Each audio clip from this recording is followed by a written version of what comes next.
పార్లమెంట్లోనూ తృణమూల్ బీటలు, లోక్సభలో 20 మంది సభ్యుల తిరుగుబాటు, ఎన్డీఏకి మద్దతు ఇస్తున్నట్టు ప్రకటన. ఈ మేరకు స్పీకర్ ఓం బిర్లాకి లేఖ, రాజ్యసభకు ఎంపీ సుఖేందు శేఖర్ రాయ్ రాజీనామా, మరింత మంది అదే బాటలో పయనించే అవకాశం, తెర వెనక కీలక పాత్ర పోషించిన బీజేపీ ఎంపీ సీఎం రమేష్ అంటూ. పశ్చిమ బెంగాల్ ఎన్నికల్లో ఓటమి తర్వాత తృణమూల్ కాంగ్రెస్లో ప్రారంభమైన రాజకీయ సంక్షోభం రాష్ట్ర శాసనసభ నుండి దేశ పార్లమెంటు దాకింది. టీఎంసీకి లోక్సభలో ఉన్న 28 మంది సభ్యుల్లో 20 మంది పార్టీ అధినాయకురాలు మమతా బెనర్జీపై సోమవారం తిరుగుబాటు బావుటా వేశారు. సీనియర్ ఎంపీ కకోలి ఘోష్ దస్తీదార్ నేతృత్వంలో తమను ప్రత్యేక గ్రూప్గా గుర్తించాలని స్పీకర్ ఓం బిర్లాకు లేఖ రాశారు. తాము ఎన్డీఏ కూటమికి మద్దతు ఇస్తున్నామని కూడా లేఖలో ఎంపీలు తెలిపారు.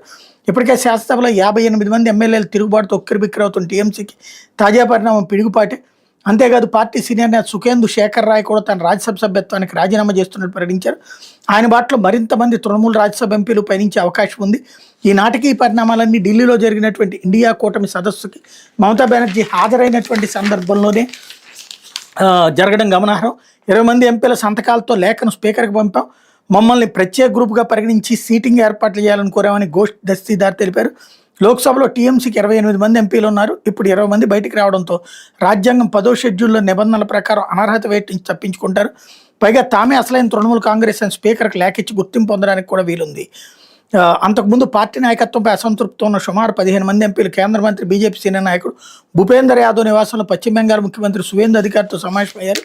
ఎంపీ నిధులను ఉపయోగించుకోవడానికి మమత అడ్డు చెప్పడం, కేంద్ర ప్రభుత్వ పథకాలను రాష్ట్రంలో అమలు చేయకపోవడంతో నియోజకవర్గాలకు ప్రజలకు తామేమీ చేయలేకపోతున్నాను ఎంపీలు ఈ సమావేశంలో ఆవేదన వ్యక్తం చేసినట్టు తెలిస్తే ఇక ముందు అలాంటి అడ్డంకుల్ని తొలగిస్తామని వాళ్ళకి సువేందు అధికారి హామీ ఇచ్చారని తెలుస్తోంది.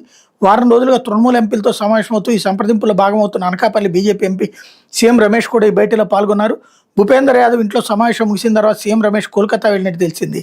తృణమూల్ కాంగ్రెస్ నుంచి ప్రస్తుతం రాజ్యసభకు ప్రాతినిధ్యం వస్తున్న 12 మంది ఎంపీల్లో మెజార్టీ సభ్యులు పార్టీ నాయకత్వంపై అసంతృప్తితో ఉన్న నేపథ్యంలో ఒక్కొక్కరిగా వాళ్ళతో రాజీనామా చేయించే వ్యూహానికి బీజేపీ పదును పెడుతున్నట్టు తెలుస్తోంది.